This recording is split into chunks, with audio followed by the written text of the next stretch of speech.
Good morning.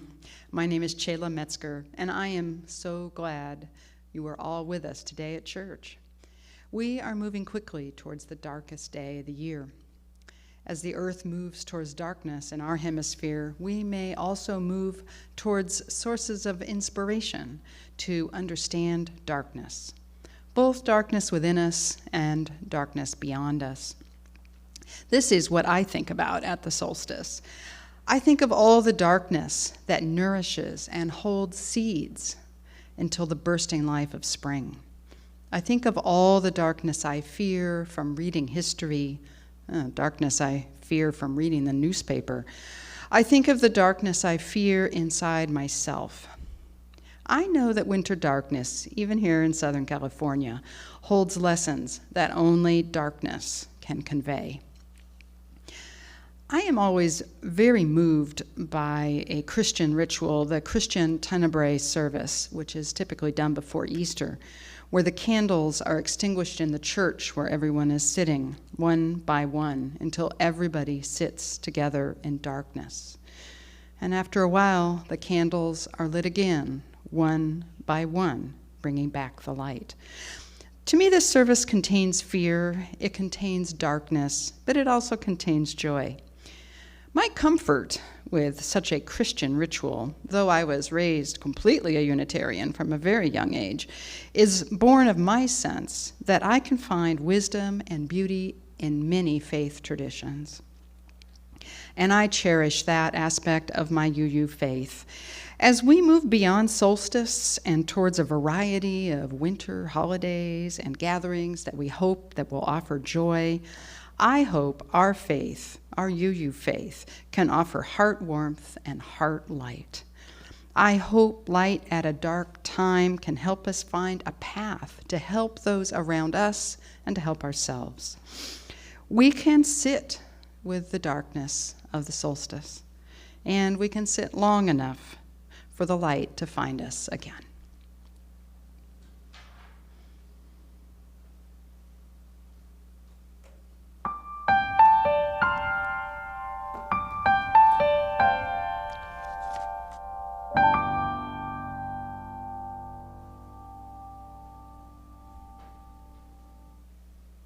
Good morning, salams, and thank you for joining us in co-creating beloved community together with your presence.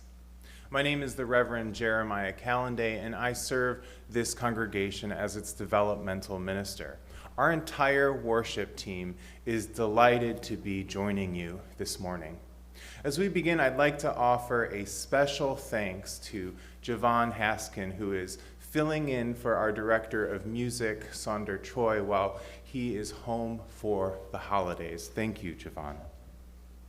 Our service this morning will, as Chela shared, explore this time of holy days and the many sources of our liberal faith tradition. We light our flaming chalice as a symbol of our living tradition. If you have a chalice at home, we invite you to light it at this time.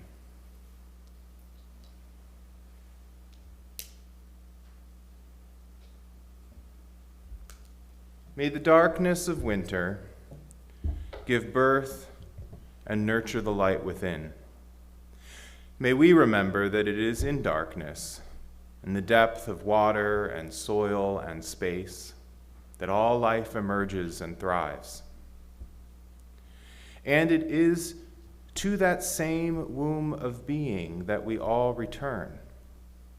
May light and dark dance within our beings, freeing us from any constrictions of our spirits, opening us to joy, healing, wholeness, and wonder.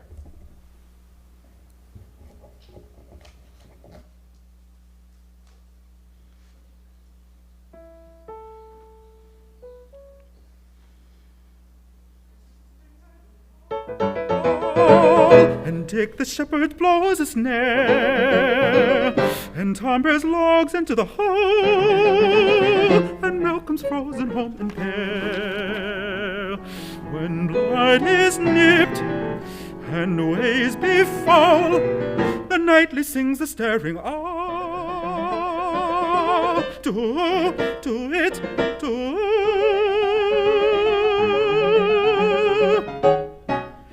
merry note.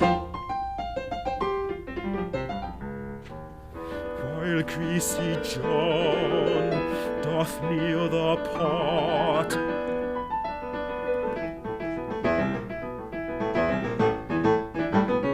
when all aloud the wind doth blow, and coughing drowns the parson's song, and birds are brooding in the snow, and Marian's nose look red and raw, when roasted crabs is in the bowl, the nightly sings a staring owl. To it,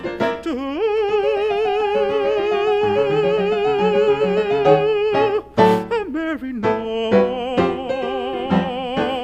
while greasy Joan doth kneel the pot.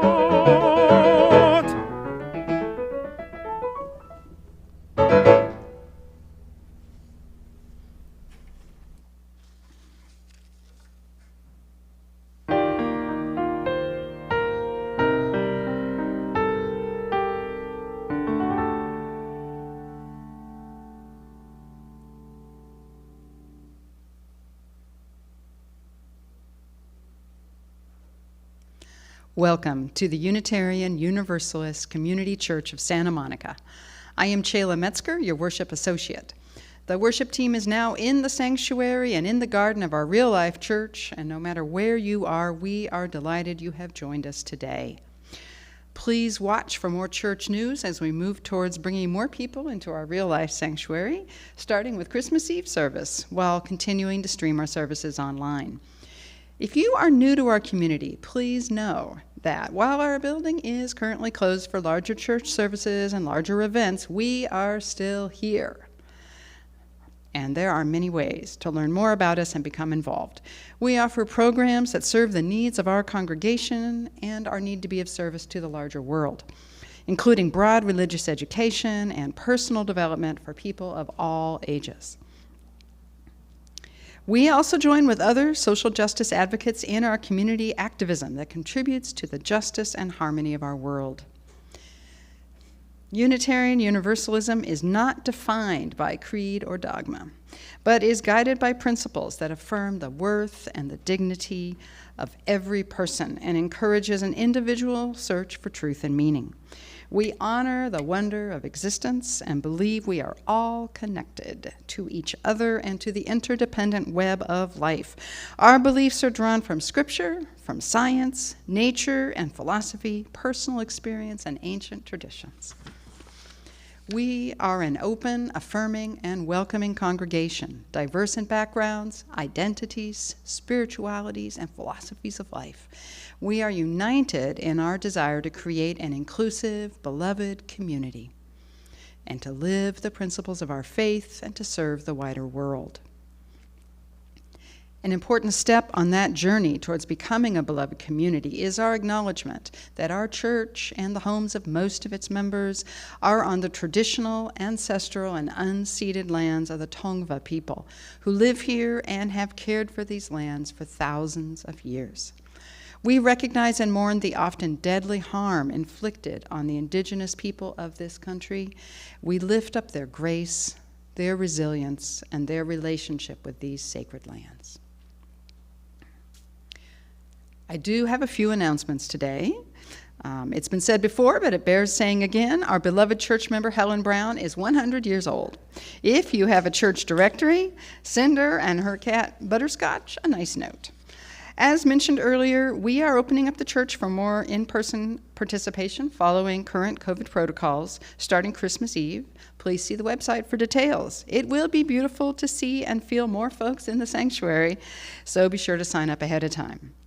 From our open meditation group, our History of God group, and our peace and social justice groups, we are online and we are active. Please join us. Please share your gifts.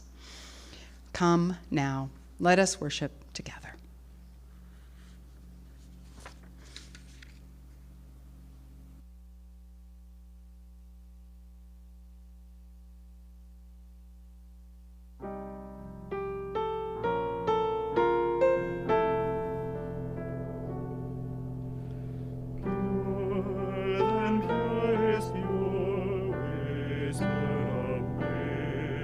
grace bestow, so big within a sense, forgiving thee our wants, I be the glory, no more a miracle may grow. Gently serious flower of holiness, a pilgrim from beyond the future, immediate like some newly remembered dream. Flaming accompaniment touches was near until eternally with luminous the shadow of love himself, whose before can you die, O life? And every word before silence begins a song. Amen.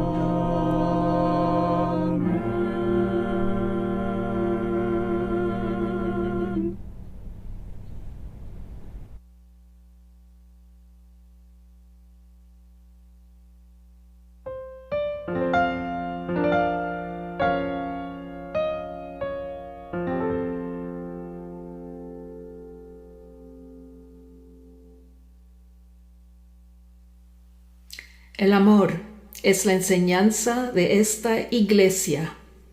Love is the doctrine of this church. Buscar la verdad es su sacramento y el servicio es la oración.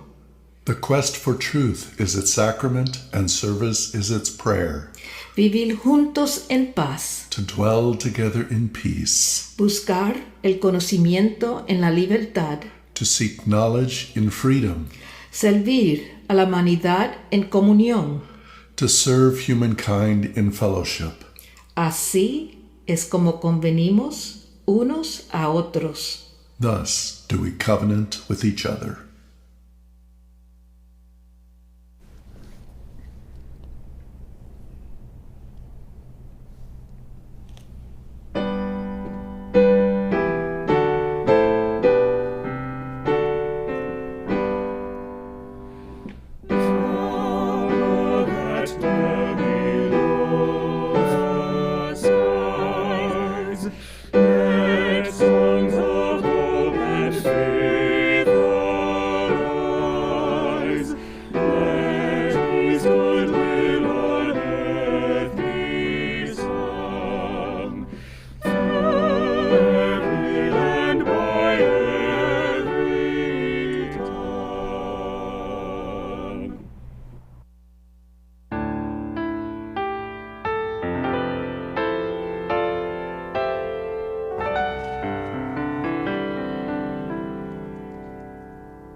Hello. Today is a day to think about all the different parts of this Unitarian Universalist house that we are living in. Houses have a floor, they have a roof, they have windows, they have doors, bathrooms, bedrooms, playrooms, kitchens. Houses may even have new parts added to the old parts of the house. All around this Unitarian church that I am standing in today, I see symbols of religion from all over the world. Symbols we respect and pay attention to in our Unitarian faith. Some of these religions have been part of Unitarian Universalism for a very long time, or I should say maybe Unitarian Universalism has been part of them for a long time. Like, I see two symbols up here right now. I see the symbol for Christianity, which uses a fish or a cross, and I see an ancient Chinese symbol of yin and yang. One way to think about one of the messages of Christianity is a message of forgiveness and a message of hope. And maybe Christianity we can think of as part of the floor of the Unitarian Universalist house. You might not always see the floor. It might be hidden by furniture and rugs, but it is still there and quite necessary. And the yin and yang sign that I see today is a symbol from ancient China. It has a dark side and it has a light side, and they're held together by a beautiful circle. They are two different swirls of light and dark that have to talk to each other all the time because they are stuck in that circle. Stuck or blessed, we don't know. That sounds to me, I was thinking about this, what happens in a kitchen at the dinner table day after day where we might eat with our family or our friends. We are kept in place. We are kept in place by the table, by the chairs, by the shared sustenance. And we find new things to say to each other, or we say the old things to each other again and again. And we might find new ways to find hurt while we're sitting at the table. We hurt each other. We feel hurt by others. But even if we feel hurt while we're sitting together, constrained by this table or by this circle, we may still want to sit at that table again. We may need to sit at that table again. And the next time you sit at that table again, the dark and the light together, maybe someone will help you feel better, or you will help someone else who might be feeling sad. It is okay that I can stand here and see a Christian symbol and an ancient Chinese symbol, symbols of faith from different, or philosophies from different parts of the world. The Unitarian Universalist house you are living in has many parts. And the beautiful thing is, you can add your own ideas to the Unitarian house. That house is still being built.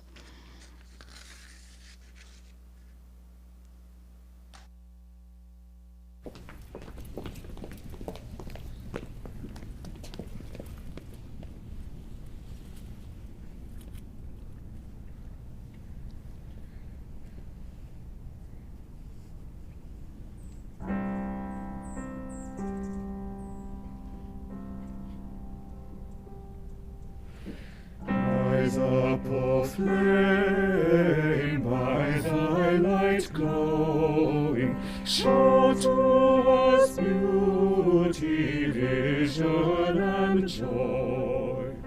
Rise up, O flame, Rise up, O flame, by thy light glowing, by thy light glowing, by thy light glowing, rise up, O flame, by thy light glowing, rise up, O flame, by thy light glowing, show to us beauty, vision, and joy.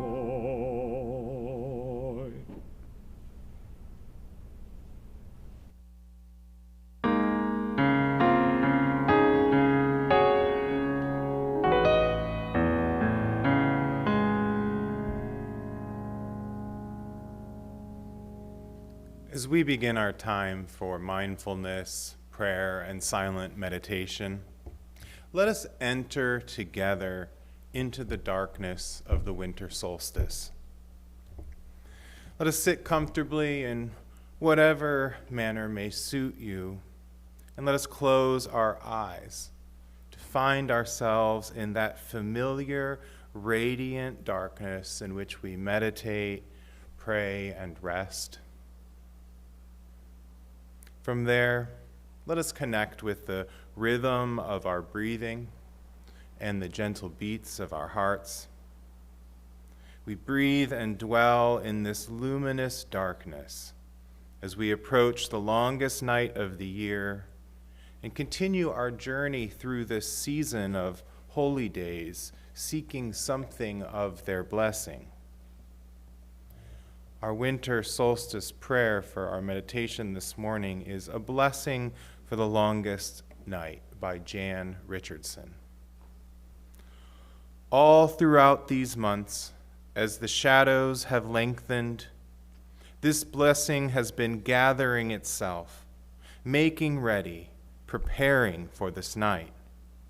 It has practiced walking in the dark, traveling with its eyes closed, feeling its way by memory, by touch, by the pool of the moon, even as it wanes. So believe me when I tell you this blessing will reach you, even if you have not light enough to read it. It will find you, even though you cannot see it coming. You will know the moment of its arriving by your release of the breath that you have held so long, a loosening of the clenching of your hands, of the clutch around your heart, a thinning of the darkness that has drawn itself around you.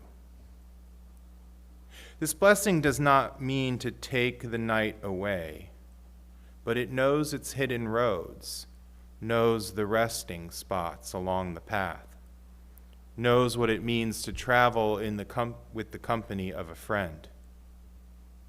So when this blessing comes, take its hand, get up, set out on the road you cannot see. This is the night when you can trust that any direction you go, you will be walking towards the dawn. May it be so, and Amen. Now let us be together for a few brief minutes in the beauty of silent meditation. I will ring our singing bowl 3 times to invite us into this silence, and then ring it again when it is time for us to emerge from our silent sanctuaries.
The winter solstice blesses us with its wisdom amidst this season of holy days and festivals of light.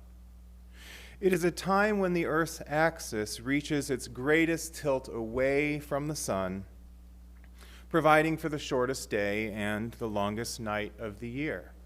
We are enveloped by the darkness of space, And it is in this gestational period of midwinter that we transition from the shadow half of the year, within which the days are growing shorter, to the light half of the year when the sun begins to slowly return and the days grow longer. Cultures all around the globe have marked this time with celebrations and holidays that denote the death and rebirth of the sun.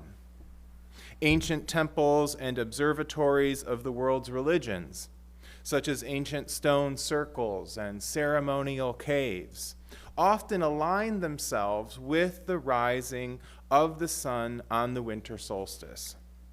Our modern religions continue these ancient traditions with our festivals of light and celebrations of Yule and the Christmas holiday.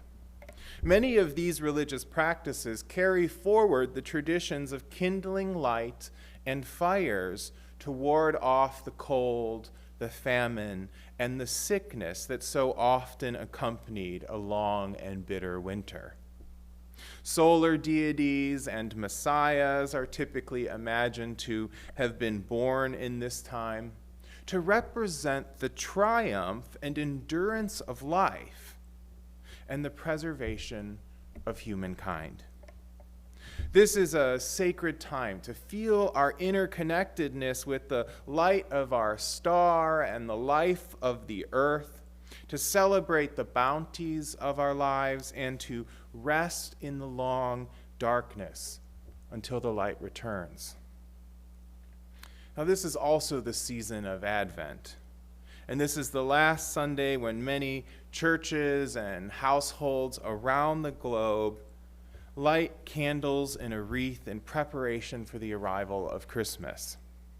Now, Advent means coming or arrival, and it's a period of expectation in which we're waiting for the birth of a child and the return of that light in the midst of the still growing darkness. Like Tenebrae before Easter, this is a time for waiting in the stillness and entering into the night. These are the final days the Holy Child is held in its mother's womb before their birth.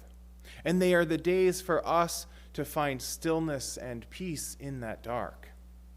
All spring and summer, we move with the sunshine and the rhythms of abundant life. And then the autumn turns us to our mortality and the realities of death in the midst of life.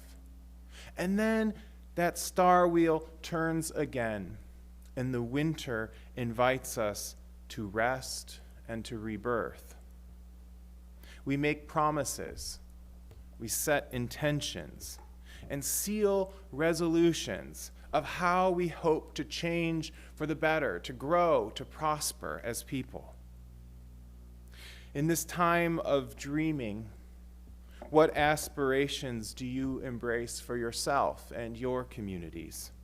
What is being born within you in this season of letting go and of rebirth?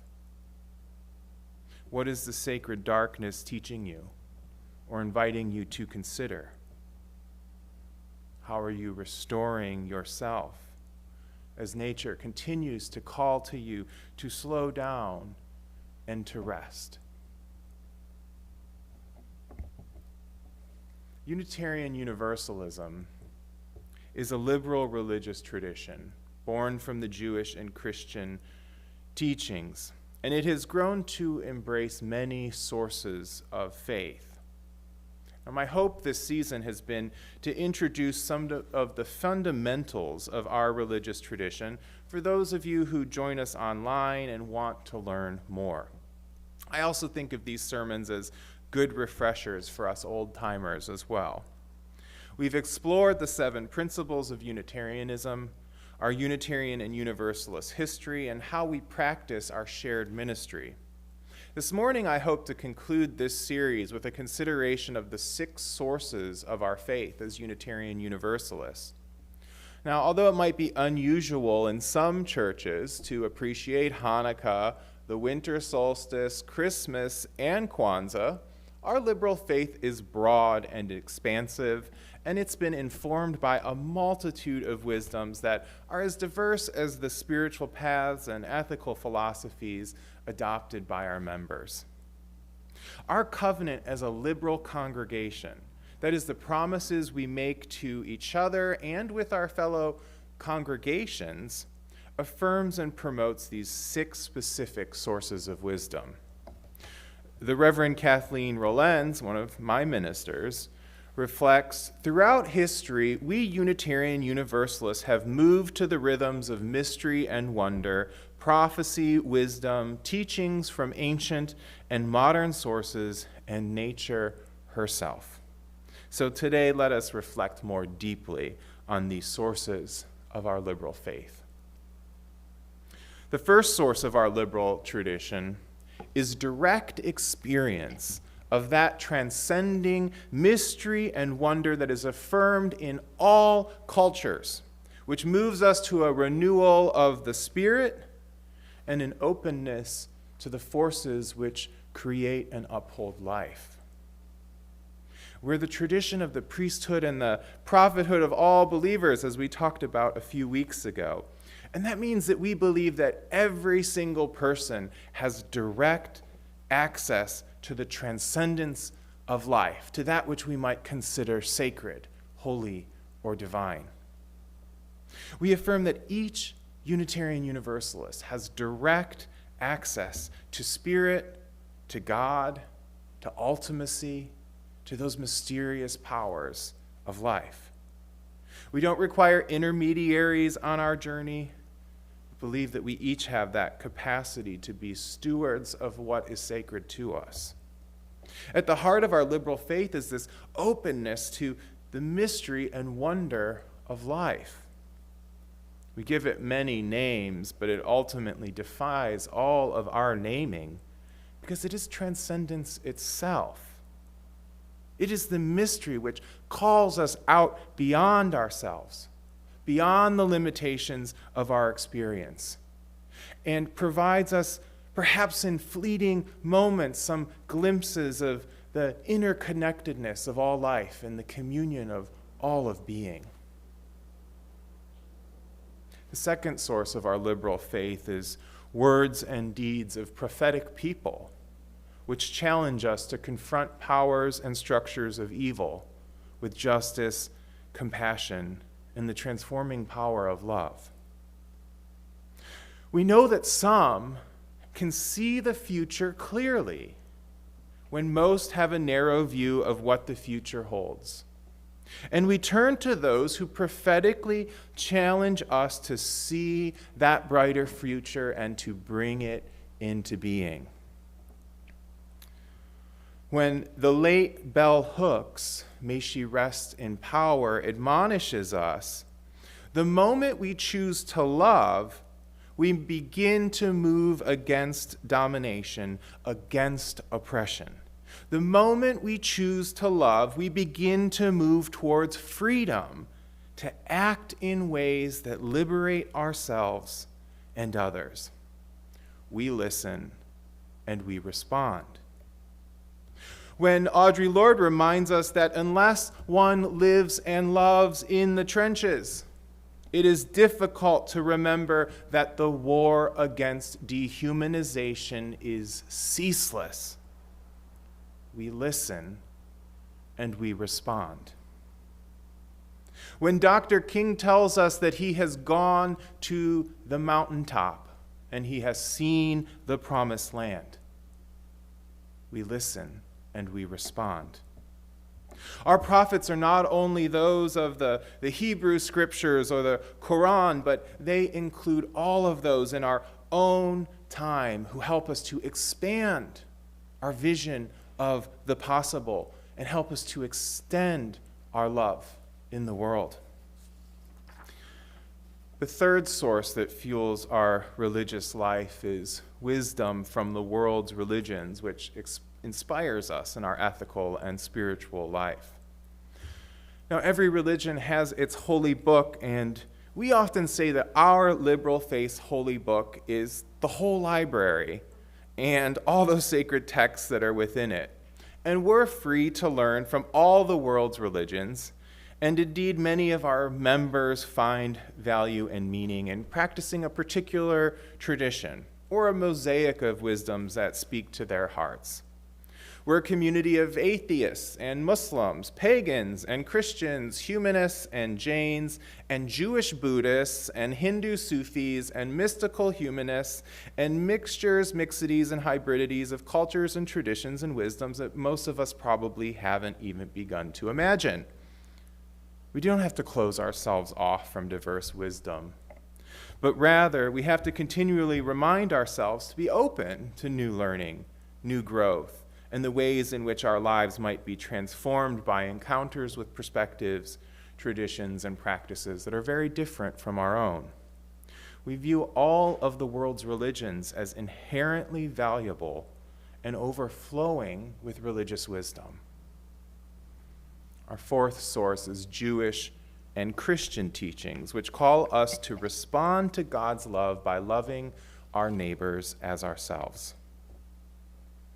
For centuries, our religious ancestors practiced our traditions as radical forms of liberal Christianity, which had grown out of the Jewish tradition. And although this is listed as our fourth source, intellectual honesty would ask us to recognize and name the central role this ancient tradition has taken in shaping our contemporary beliefs, traditions, institutions, and practices. Our challenge is no longer to distinguish ourselves from our Christian and Jewish religious heritage, but rather to better appreciate it and unleash its potential for our liberal movement. For too long, the religious right in this country has claimed exclusive authority to speak for the Christian tradition, and we have just as much right, if not more, to speak from our liberal experience of the tradition to give the people, in the words of eminent Universalist minister John Murray, not hell, but hope and courage. Now, I don't know about you, but I've had more than enough of the white supremacist, money-loving, queer-hating Christian imperial savior. And I think everyone would benefit from a deeper encounter with the brown, Jewish, homeless, gender transgressive Jesus of history. May he dwell in serenity. Our fifth source of wisdom is humanist teachings, which counsel us to heed the guidance of reason and the results of science, and warn us against idolatries of the mind and spirit. Our liberal Christian ancestors had deep roots in the humanistic traditions of the Enlightenment, and for the last century, humanism was born and grew as a specific religious movement in the context of our religious culture, and it continues to have a profound impact on how we approach the religious life. Our tradition has opened itself to science, and indeed we count many great scientists among our noble heritage and even our present reality. We've never believed in a conflict between religion and science, but instead believe that they inform each other and that together they enrich life. So if you haven't gotten your vaccine booster, now may be the time to speak with your healthcare professionals, because our tradition teaches us to make decisions with the gift of reason and to honor the results of science. The final source of our Unitarian Universalist identity is spiritual teachings of earth-centered traditions which celebrate the sacred circle of life and instruct us to live in harmony with the rhythms of nature. Our sixth source is the most recent, being adopted in 1995 to recognize the important contributions of feminist, neo-pagan, and indigenous religious wisdom to our liberal religious understanding. It's also important to note that this source states that we promote celebration of the circle of life, of that interconnectedness of all beings on this planet. And we seek to live in ways that reconnect us to that web of the natural world and to protect those forces which create and uphold life on this planet. So we are in the struggle for climate and environmental justice, and we are listening to those who live closest to the earth and know her wisdom and her ways. Our sources of liberal faith are deep wells of experience, mystery, wonder, tradition, ethics, reason, science, wisdom, and love that you are encouraged to draw upon in your liberal religious life. Ours is a free faith that challenges us to cultivate the best in human experience and to use it to chart our courses in life and to arrive at new destinations of promise and possibility. Let us continue to walk together on this journey of life and appreciate the vast treasures of this liberal tradition. May it be so. Amen, and blessed be.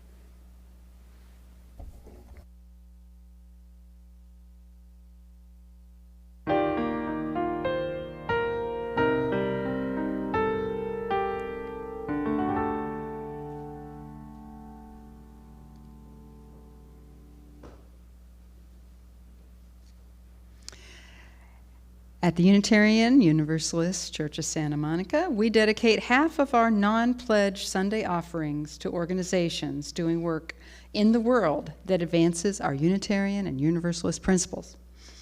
The other 50% of the offering is used to support the life of our church.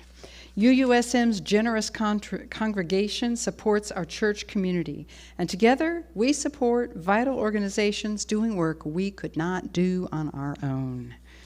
This month, half of our Sunday offering will go to UNICEF, the United Nations Children's Educational and Economic Fund. Your donations will help UNICEF fight for the rights of every child that's needing safe shelter, that's needing nutrition, protection from disasters and conflicts, and who needs equality. There are many ways to give. I'm going to list them here. On our website, uusm.org, you can click the Make a Donation button or scan the QR code on your screen. You can text 844-982-0209. Let me get that again. 844-982-0209 on your smartphone with the amount you are giving, followed by the code. So it would be GCC for Generous Congregation Contribution, PLG, just to make your regular members pledge, or SLF to contribute to the Spirit Level Fund grant that is matching our gifts to help pay for the technical renovations in the church that have made this live stream possible right now. You can absolutely make out a check to the church for any of these fundraising goals. Contact us by phone or email from the website to make that possible. Your generous contributions support the work and communities we all hold dear. Thank you so much for your gifts.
soul. Alleluia, alleluia, alleluia.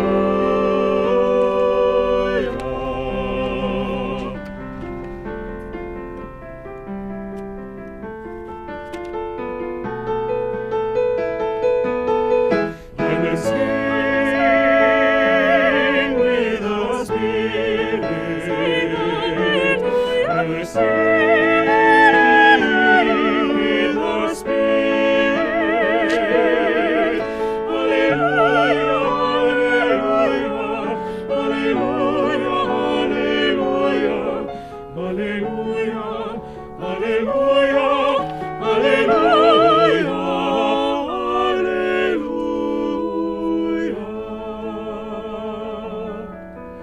alleluia,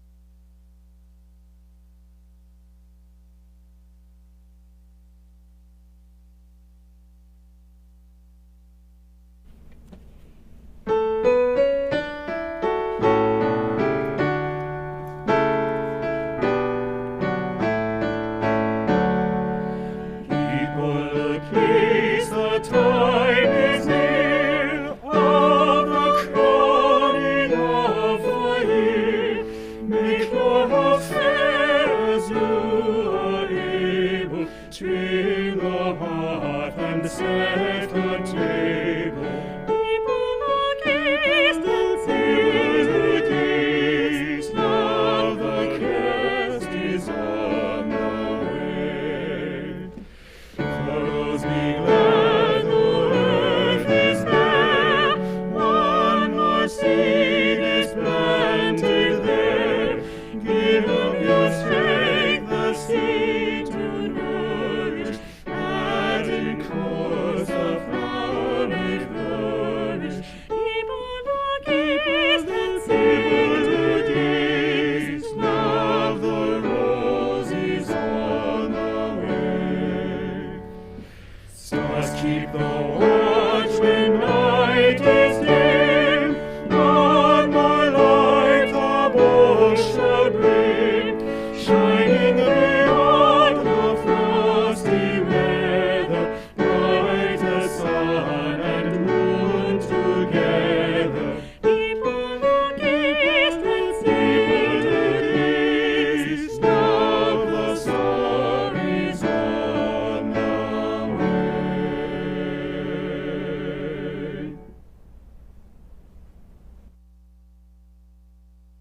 May you go in peace. May you hold fast to that which is good.